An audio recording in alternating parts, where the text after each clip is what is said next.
World cup കഴിഞ്ഞിട്ട് ഒരു ഇച്ചിരി ഗ്യാപ്പ് ഒരു നല്ല ക്രിക്കറ്റ് കളി കാണാനായിട്ട് വന്നു അല്ലേ. അപ്പം അതായത് നമ്മുടെ IPL ഇന്ന് കിക്ക് ഓഫ് ചെയ്യുകയാണ്. ആദ്യത്തെ കളി RCBയും SRHും തമ്മിൽ, അതോ RCBയുടെ സ്വന്തം തട്ടകമായ ചിന്നസ്വാമി സ്റ്റേഡിയത്തിൽ. RCBയുടെ ലാസ്റ്റത്തെ വിജയാഘോഷത്തിൻ്റെ ഇടയ്ക്ക് ഒരു അതിദാരുണമായ സംഭവങ്ങൾ നടന്നായിരുന്നു. അപ്പം അതിനുശേഷം നടക്കുന്ന ആദ്യത്തെ കളി എന്നുള്ളൊരു പ്രത്യേകത കൂടി ഇതിനുണ്ട്.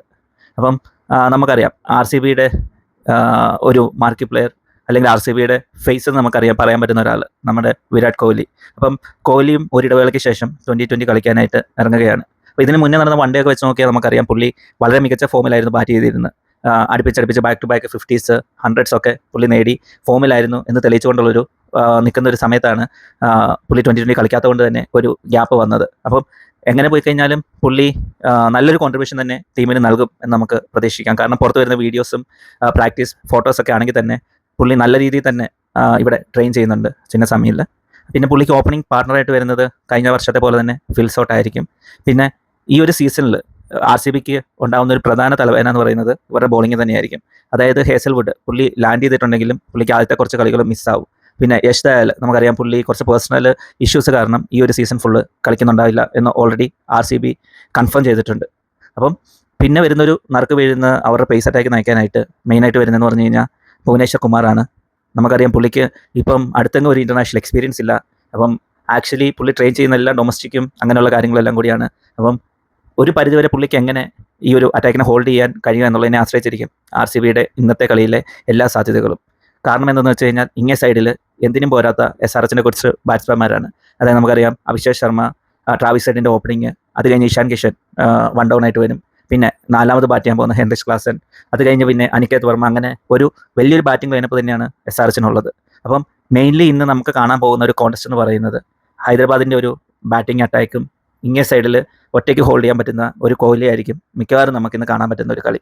അപ്പം RCB എത്ര റൺ അടിച്ചിട്ടും SRH ആണ് ചേസ് ചെയ്യുന്നുണ്ടെങ്കിൽ RCBയുടെ ഇപ്പോഴത്തെ ഒരു ബോളിംഗ് ലൈനപ്പ് വെച്ചിട്ട് ഇതൊരു ഡിഫെൻഡ് ചെയ്യുക എന്നുള്ളത് ഒരു ഹെവി ടാസ്ക് തന്നെയാണ്, ഭയങ്കരമായിട്ട് ഹെവി ടാസ്ക് തന്നെയാണ്. കാരണം ഇപ്പം അഭിഷേക് ശർമ്മ ഫോമിലായാൽ അല്ലെങ്കിൽ ട്രാവിസ് ഹെഡോ ഫോമിലായാൽ പോട്ടെ, ഇവർ രണ്ടുപേരും ഔട്ടായി കഴിഞ്ഞ് ഇഷാൻ കിഷനാണ് വരുന്നതെന്ന് വെക്കുക.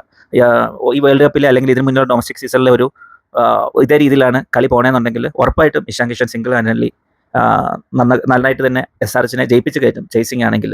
പിന്നെ ഇവിടുത്തെ ഒരു ഗ്രൗണ്ട് ഡയമെൻഷൻ തന്നെ വളരെ ചെറിയൊരു ഗ്രൗണ്ട് ഡയമെൻഷനാണ്. പിന്നെ വേറൊരു കാര്യം എന്ന് പറയുന്നത്, നമുക്ക് പല കളികളും നമ്മൾ കണ്ടിട്ടുണ്ട്, ഇത് ഹൈ സ്കോറിംഗ് വെന്യൂ ആണെങ്കിൽ പോലും ആ പവർ പ്ലേയിൽ സ്കോർ ചെയ്യാനായിട്ട് ഇച്ചിരി പാടായിരിക്കും. അപ്പം ഫസ്റ്റ് ബാറ്റിംഗ് കിട്ടുന്ന ടീം ഇനിഷ്യലി വിക്കറ്റ് പോയി കഴിഞ്ഞ് കഴിഞ്ഞാൽ ഒരു 160 180 പാർ സ്കോർ നിൽക്കാനായിട്ട് ചാൻസ് ഉണ്ട്.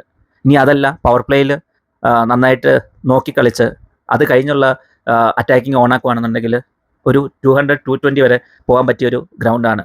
ചേസിങ് ആണെങ്കിൽ പിന്നെ ഒന്നും നോക്കണ്ട, ഒരു 200 ആണെങ്കിലും 220 ആണെങ്കിലും ഒട്ടും സേഫ് അല്ല, പ്രത്യേകിച്ച് SRH ആണ് ചേസ് ചെയ്യുന്നുണ്ടെങ്കിൽ.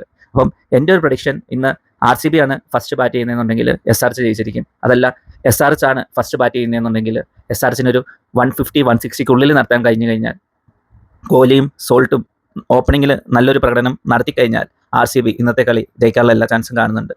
പിന്നെ വേറൊരു ഇമ്പോർട്ടൻറ്റ് പോയിന്റ് എന്ന് പറഞ്ഞു കഴിഞ്ഞാൽ RCB ജേക്കബ് ബദലിനെ എങ്ങനെ ഹാൻഡിൽ ചെയ്യുന്നതിന് അനുസരിച്ചിരിക്കും അവരുടെ ഈ ഒരു സീസൺ. കാരണം മാക്സിമം അവരുടെ ഒരു ചൂസ് എന്ന് പറയുന്നത് ടിം ഡേവിഡും ജേക്കബ് ബദലും തമ്മിലായിരിക്കും. കാരണം 4 ഓവർസീസ് പ്ലെയറിൻ്റെ ഒരു കോട്ട ഉള്ളത് കൊണ്ട് തന്നെ ഒരു രണ്ടുപേരും ഒരേ ടൈപ്പിലുള്ള പ്ലെയർ അല്ല. എന്നിരുന്നു കഴിഞ്ഞാലും ഒരു ബാലൻസിങ് അല്ലെങ്കിൽ ലാസ്റ്റത്തെ ഒരു ലൈനിലേക്ക് വന്നു കഴിയുമ്പോഴത്തേന് ഇവർ രണ്ടുപേരും ആയിരിക്കും മിക്കവാറും ഒരു ടോസപ്പ് വരുന്നത്. അങ്ങനെയാണെങ്കിൽ ധൈര്യപൂർവ്വം RCB ജേക്കബ് ബദലിനെ തന്നെ നോക്കേണ്ടിയിരിക്കുന്നു. കാരണം പുള്ളി ഒരു ക്വാളിറ്റി ബോളറാണ്. പിന്നെ നമ്മളന്ന് കണ്ടതാണ് ഇന്ത്യക്കെതിരെ കളിച്ച ബാറ്റിങ്. പിന്നെ നല്ല രീതിയിൽ തന്നെ പുള്ളി ബാറ്റ് ചെയ്യാനുള്ള എല്ലാ ചാൻസും ഇതുപോലൊരു പിച്ചിൽ കാണുന്നുണ്ട്. എന്തായാലും നമുക്ക് ഇന്നത്തെ കളി കാത്തിരുന്ന് കാണാം.